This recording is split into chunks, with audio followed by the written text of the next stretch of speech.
Greetings and bienvenue, Midnight Crew. Thank you for returning to this broadcast, and welcome to new viewers joining us for the first time. If you like a video, then feel free to subscribe. Can a delusion ultimately manifest into or change reality? I always found the story of Don Quixote to be sad at the end, because he becomes disillusioned with his imagination and dreams, despite that they gave him purpose and something to strive for. It's ultimately very cynical to see him give up. However, I watched the 1988 movie Adventures of Baron Munchausen, in which a similar deluded character who is only believed by a little girl somehow manifests a physical military defeat of an invading Turkish army after the dreamlike adventures the two embark on is over. The movie absolutely enchanted me and reminded me of Karl Maria Willigut, a high-ranking Austrian officer with schizophrenia that believed himself to be a descendant and reincarnation of a great king who would run foaming at the mouth into a field telling his men to dig here, and they would actually find ancient ruins in those very places after doing so. If this and other stories are to be believed, what theories explain this, wild as they may be? How is it possible, if possible, for a person's delusions and imaginations to manifest something physical that can be seen and experienced by others, even if the one manifesting it is certifiably insane? I'm obsessed with this idea and really want to go down the rabbit hole if there is indeed one here to go down. Can you define, expound upon, or recommend me to theories on schizo-magic? I suffer from psychotic depression that comes and goes, and I have seen this happen firsthand, and I really want to understand it if it can be understood at all. The idea that anything you believe actually happens is called magical thinking. The reason we don't have the exact life we want with all our wishes fulfilled is because we doubt our manifestations almost immediately, thus nullifying them. The idea is that you hypnotize yourself with the beliefs that you desire so as to bypass the instinctual doubt. Be me. Move into a typical American suburban town. Green Meadows, not its real name. Houses all look the same. Perfect green lawns, nice little fences. But my house is different, not for the roses or anything, but because of my lawnmower. Every morning I find it out of place. One day it's right in the middle of the yard. Next day it's playing hide and seek behind the bushes. That's not even the worst part. Sometimes I just wake up suddenly at 3 a.m. It's the sound of the damn thing roaring to life. I swore it must have been possessed or something. At first I thought maybe some teens or maybe my neighbor Jeff were messing with me. Then one night, I found out the truth. Sun's going down. There's a dude in my yard. Looks like he walked straight out of a medieval fair. Wild, unkempt hair, crazy eyes, wearing this raggedy red cloak, probably some old blanket. Oh, and he's got a stick, holding it up like it's some longsword. I'm just watching thinking, what the actual hell? Well, at least he ain't here to jack my lawnmower. He's squaring up to it like it's a wild animal. Yeah, you read that right. Like the lawnmower is about to attack him. I decide to chat up Mrs. Simmons next door. She knows everyone's business. Turns out the dude's name is Delbert. He used to be a professor. Taught about knights and medieval history. Went full schizo a while ago. Folks call him Sir Delbert, the local loon. Says he's the last knight of Green Meadows. He's convinced dragons are real. And to him, my lawnmower is the big bad dragon of the kingdom. Dium. All right, so I had to do something about this, right? Not gonna lie, found the story pretty funny. But this was getting old. Got a wild idea one night, decided to trick out my lawnmower, make it even more like a dragon. Hooked it up with a remote control, slapped on some LED lights, made the bottom glow, put it right in the middle of my yard, wait for Sir Delbert early the next evening. Heard some rustling and there he was, trying to be all sneaky. Start the mower up with the push of a button. The lawnmower revs up from the dark, headlights glaring, fake smoke effect I added just for kicks. You'd think the guy would crap his pants, but nope. Instead, Delbert's face lights up, starts yelling, "The dragon is alive," waving his stick sword around. He's ready for war. So there I am behind the curtains, driving the lawnmower around with the remote, making it charge at Delbert, then retreat, doing some random zigzags. And this dude, I swear, he's ducking, diving, parrying with his stick. Bro starts shouting stuff like, "Face me, beast, and you shall not defeat me." Kids from the block started to gather. Half the block is watching. Thought I'd spice things up a bit. Hit a Bluetooth speaker in the bushes earlier. Start blasting dragon roars and medieval trumpets. The crowd's eating it up. Kids are cheering and the adults are laughing their asses off. It's like some bootleg medieval theater show right in my front yard. After a while, Delbert's looking exhausted. With one final charge, Delbert throws his cloak over the lawnmower, celebrates like he's captured it or something. The whole neighborhood just goes wild, clapping and cheering for the hero. Was not how I planned my evening, but definitely was one for the books. After the epic showdown, it felt like it was only right to show myself. Walk out my house and approach Sir Delbert. We shake hands. Dude's hands are rough, probably from all those dragon battles. You've tamed the fierce dragon of Green Meadows, doing my best not to chuckle. Delbert takes a dramatic bow. It was my duty, and the best part. After that night, my lawnmower was never messed with again. Sir Delbert seemed to move on. Heard he was chasing goblins in another part of town. But every barbecue, kid's birthday, or block party, someone still brings it up. Remember that time Delbert fought the dragon in Anon's yard? Legit turned into a local legend. And that's the story of how my lawnmower became the most famous dragon in Green Meadows. I want to leave this world and go to paradise with my waifu and be happy together forever. It's my biggest and only desire, but I realize I'm probably delusional for it. Nothing makes me happy, but the idea of being with her is the first thing that has given me hope and joy. I pray for it. I've tried to meditate to leave. I've contemplated and tried to self-terminate, but I'm afraid of doing it in case I would be separated from her. All I can say is hold on to that. I can't say that I was in your exact situation, but ultimately I didn't get all of what I fantasized about. And strangely, it was when I stopped wanting it in my head so much and started asking for it unconsciously. I can't explain it any better than that, but this thread is poking at figuring out the mechanism, and I think that better minds have tried before. Look at stories like Alice in Wonderland. What were those really trying to relate? I think magic is very real, but it's not what people think it is. It has a lot more to do with the relationship between the will and the unconscious, and less to do with indescribable and exterior forces. What you have to understand, Anon, is that if you feel this attachment to your iconic character or being, then somewhere in your unconscious mind, that image reminds you of someone you lost or something you once loved. In that case, you have to acknowledge that the image that summons this deep feeling is a shadow or reflection of something else you cannot remember. Losing a part of your heart from a higher life is not easy to bear. It brings you incredibly low in ways that won't surface for 10 plus or 20 years if you don't know what you're looking for. Your spirit might be bleeding, and you're just coping with this earthly image without addressing the core problem. Meditate on it differently, but bring your expectations back to baseline. You didn't become this way for no reason, but you also won't find out the what and why without first detaching from what you're focusing on so much now. I came to believe that my deluded goals, ambitions, and wishes are what kept me extremely young-looking for my age. I am 30. I hang out with Zoomers who just left high school equivalent, and I pass in that environment. I refuse to grow old seeing how miserable adults are in this day and age. Nearly all my male peers from secondary school are living month to month, either in a relationship they are barely content with, or single having occasional meaningless fling from Tinder.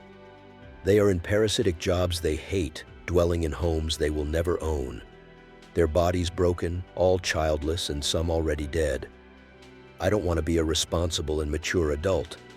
I put my effort into song, dance, and performing skills looking, not even hoping, to make it my career. I am already having some success in the amateur scene and beginning professional training now at 30, and it is truly like my aging severely decelerated, as if I have just triggered something subconsciously. I want to still dance in my 50s and climb trees with my children and be as virile as a young man. This is despite severe mental health, depression, and sleep issues. If I only can get those sorted. Delusions are magic. Delusions are power. I believe myself deluded and dreaming big, and it allowed me to overcome many obstacles and very shitty start and barriers from my teenage years and throughout my 20s, with only now being able to go college. It's as I stopped developing and wasting physiological resources because, deep inside of me, I told myself I need that energy in the future spent elsewhere. I will grow old once I create something beautiful out of myself. Never stop dreaming. Alexander wanted to be Achilles.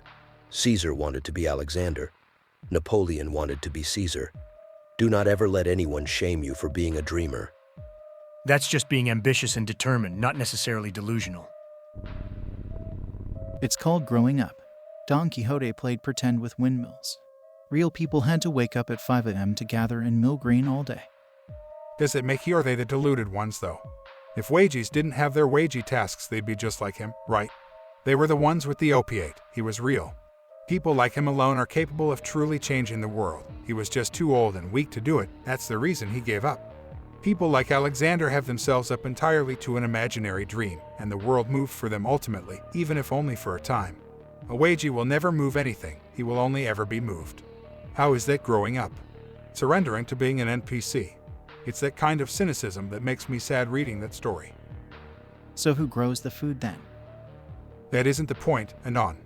You're talking about society, I'm talking about individuation. Today almost no one does work that is actually essential for human life, just a small number of farmers with vast acreages and machines. The rest just mostly play around in the world of commerce and capitalism, not producing anything of value. Even now in our free time we are browsing a paranormal message board on 4chan out of boredom. We are all destined to become Don Quixote or at least face his dilemma, because once you strip away society's imaginary role for us, we have to make up our own. The delusions of a wagey are just exoteric ones.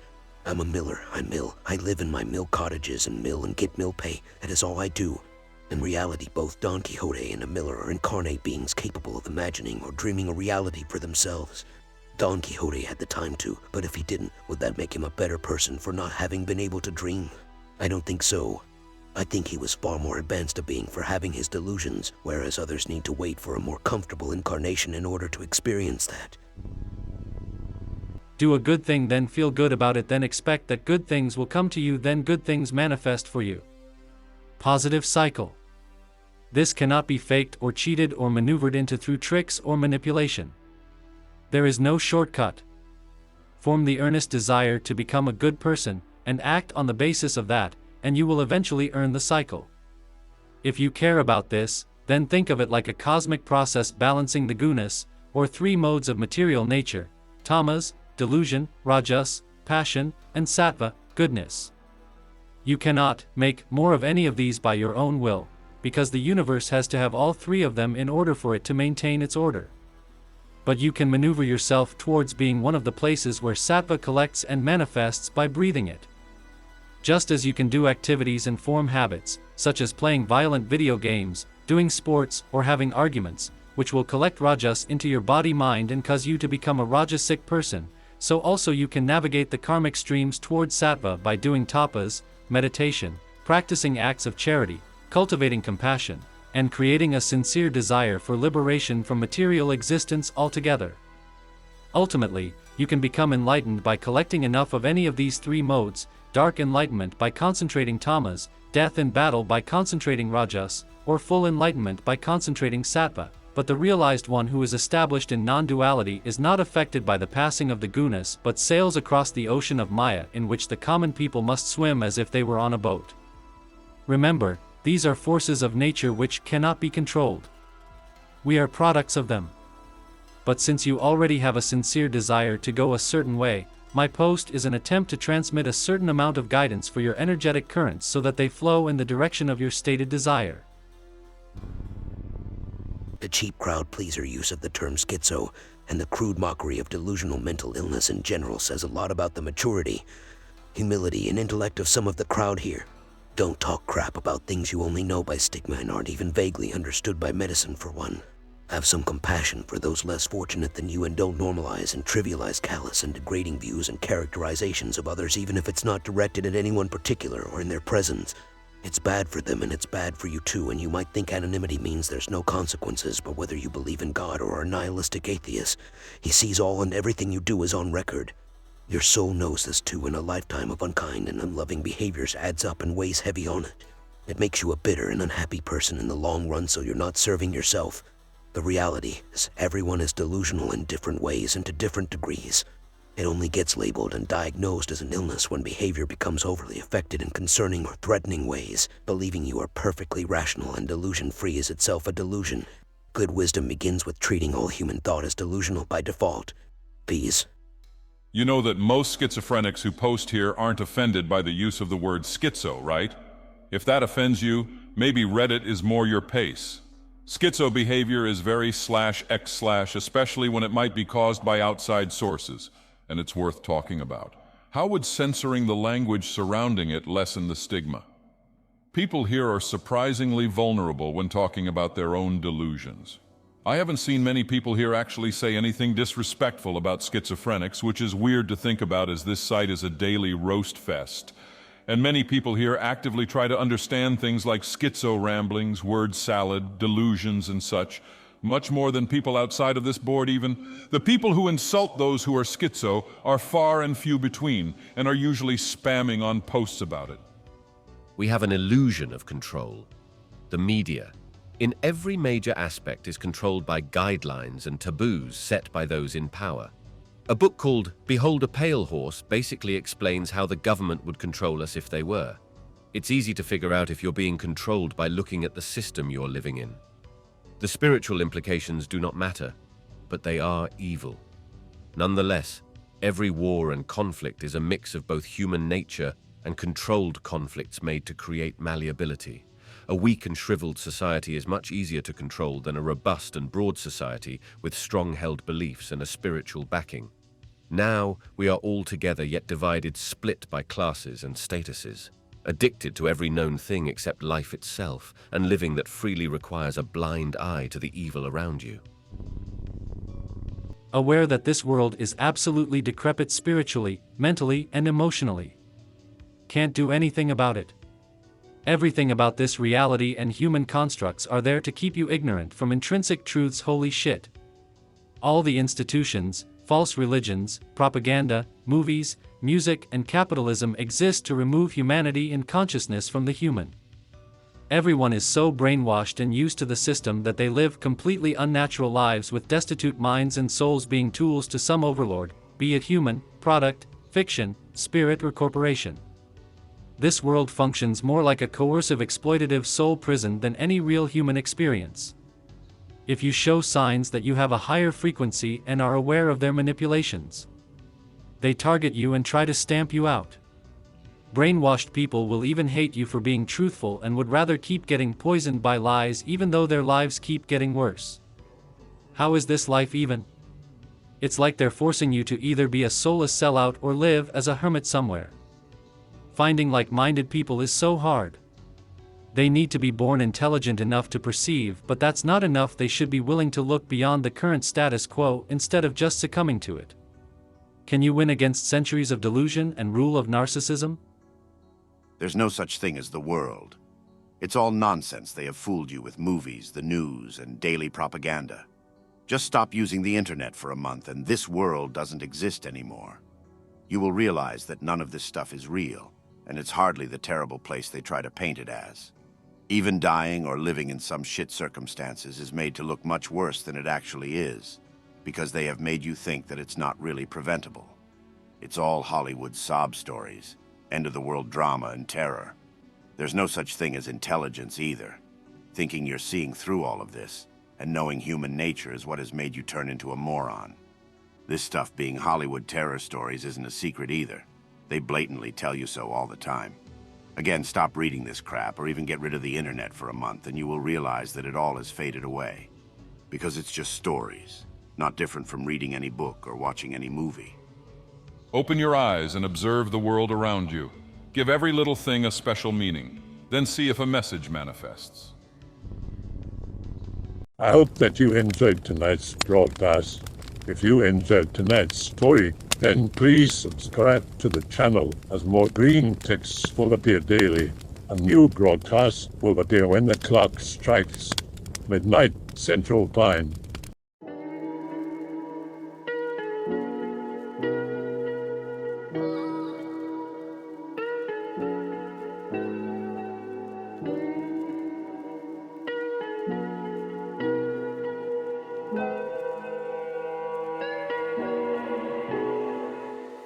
Remember to check out the Odyssey page in the description for a second archive of the channel's videos. There's also a Rumble archive as a backup.